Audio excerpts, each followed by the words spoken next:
It's a privilege to be with you today. The theme of this year's conference is Our Sacred Languages Walk With Us. It's a powerful theme. I want to acknowledge the elders who open up this conference in a prayer on a daily basis. This is our way of life. Indigenous languages are sacred to Indigenous peoples around the world. Many thanks to all of our language teachers across the country. Elders say we must return to the source of our existence in order to reclaim our languages.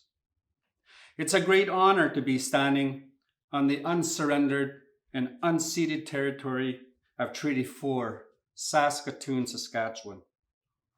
I bring greetings from the Prince Albert Grand Council, where I presently work as a consultant. The Grand Council advocates on behalf of 12 First Nations with approximately 44,000 people. I want to thank the Saskatchewan Indian Cultural Centre and the conference organizers for planning and hosting this event and for inviting me to say a few words. First Nations languages in Canada are extremely important for the survival of our cultures in the aftermath of residential schools. The purpose of this conference is to share best practices. It allows us to engage in deep thought. It allows us to have conversations about the importance of languages in our communities. Language teachers across Canada are doing groundbreaking work that is sometimes not showcased. Conferences like this allows us to come together to walk with our languages. According to research, language education and fluency has been found to result in improved education outcomes. Improved education outcomes are essential to closing the gap for First Nations of all ages. We want our children to have careers and to become self-sufficient. Entrenching languages in legislation and policy will result in improved education, employment, health outcomes, and the overall well-being of First Nations people and other Indigenous peoples around the world. Restoring fluency in the active use of First Nations languages is vital to cultural continuity and a fundamental part of self-determination. In this conference, you will hear what schools and communities are doing on languages.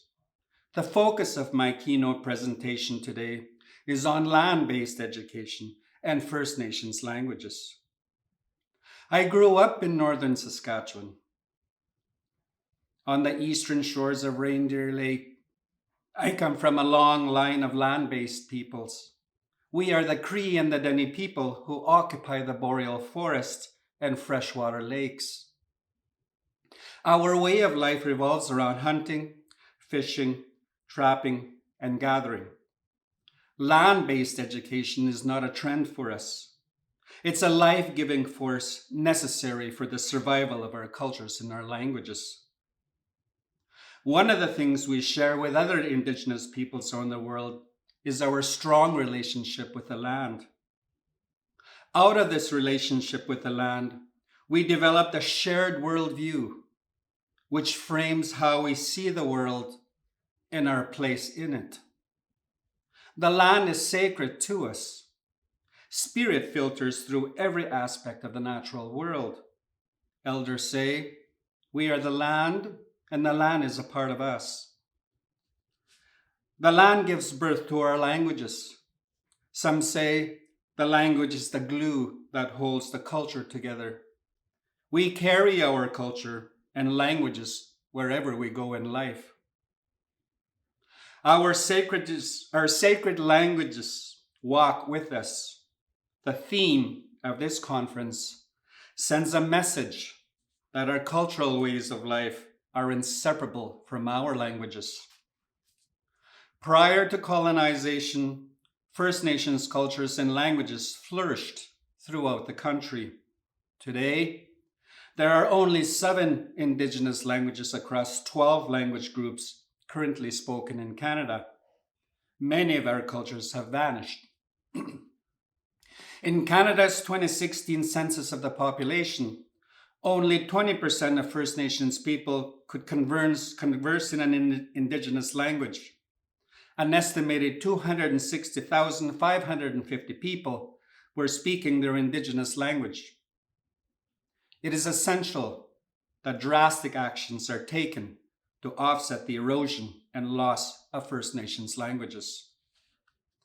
The Prince Albert Grand Council chiefs want to ensure First Nations languages reach a state of vitality where they are widely spoken in the home, in the schools, in the communities, in government offices, and places of work. It is important that the natural transmission of language from elders and adults to children and youth is restored, and languages have returned to a state of normalization and balance. Language immersion through land-based education is essential. The natural world has rich language anchors. The lands and the lakes and the rivers allow us to retain our languages. Our land-based education curriculum revolves around 6 seasons. We have the 4 seasons, plus fall freeze-up and spring thaw. We did certain things at certain times of the year. We spoke our languages during these day-to-day activities. Land-based education, unit plans, lessons, and activities revolve around mental, spiritual, emotional, and physical development. It is about focusing on whole child development with links to family and community connectedness. Students learn what they are supposed to be learning. Teachers still have to focus on provincial curriculum outcomes. I have been a university educator and researcher since the 1990s. My socialization experiences as a child growing up on the land are ingrained in my psyche and blood memory, which guide the way I write, which guide the way I think, which guide the way I behave, which guide the way I relate to my family and my community and my nation, the natural world.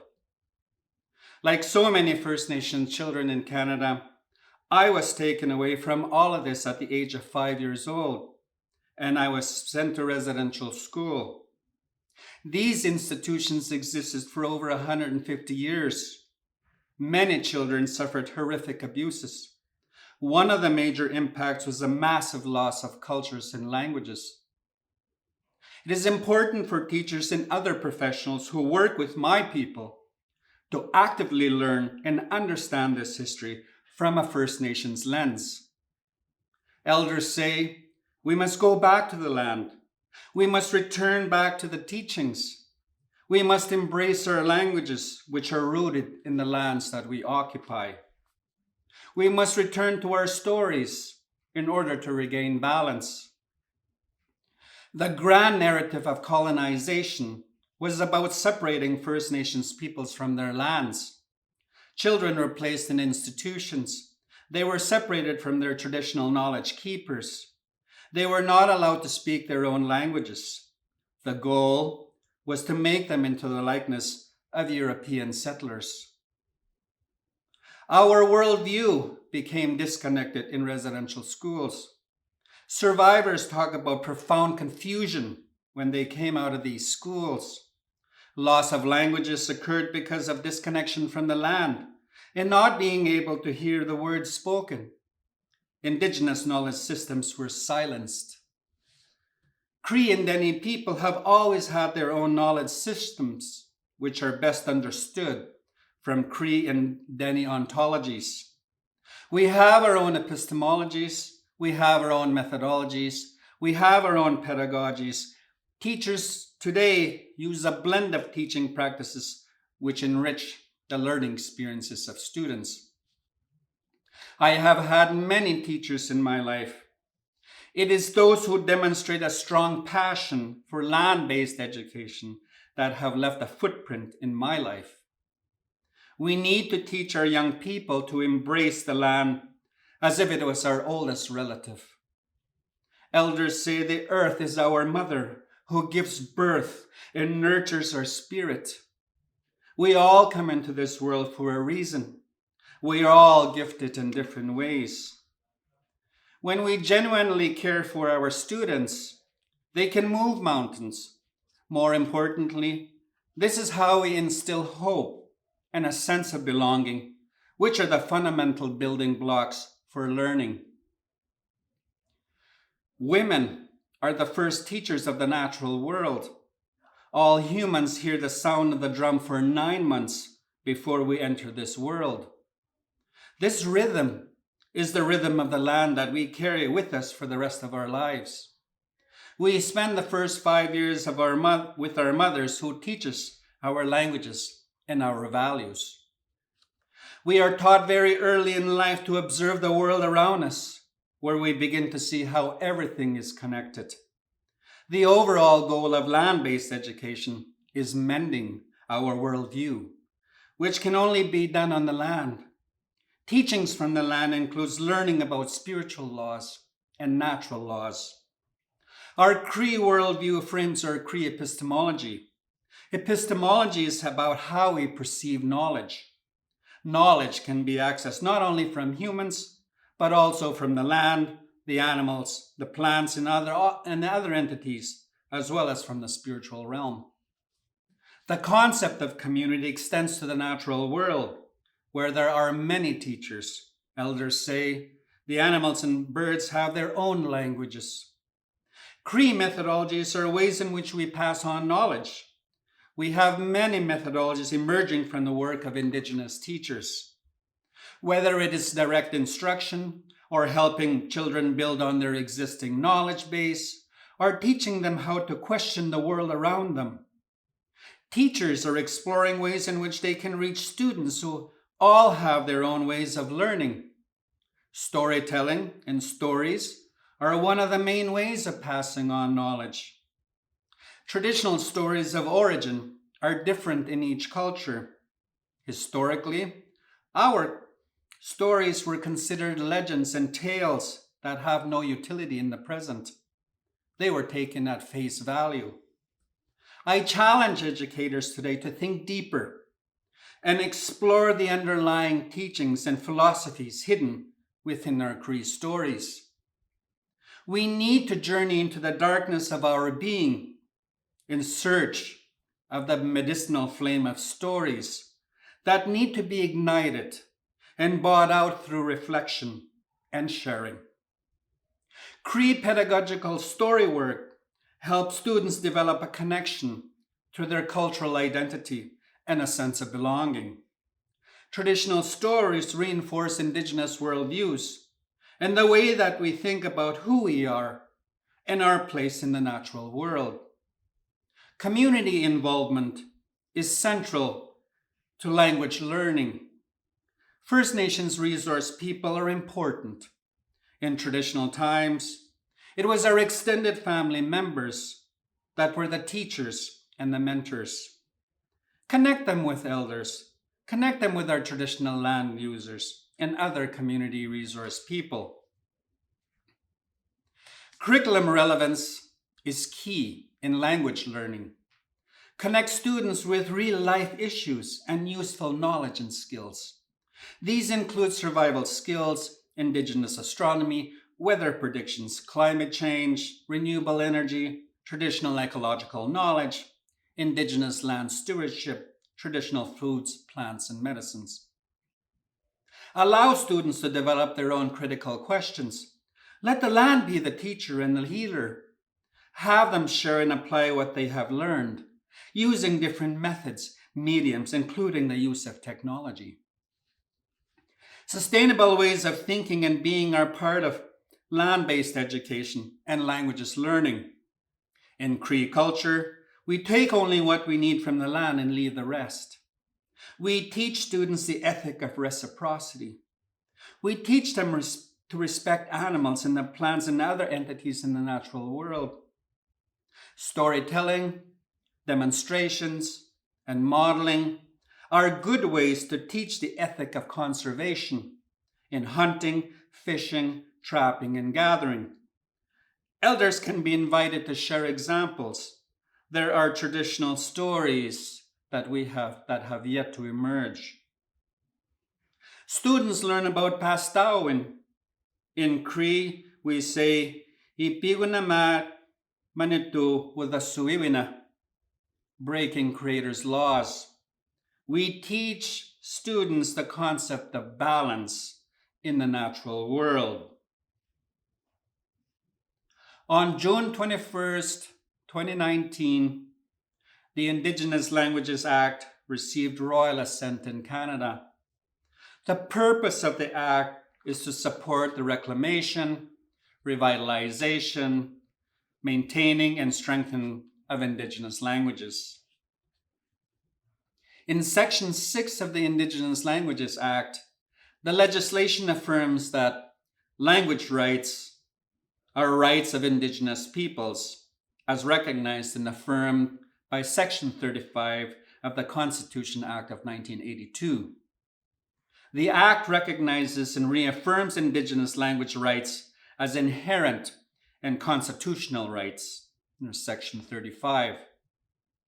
In Canada, constitutional rights are enforceable.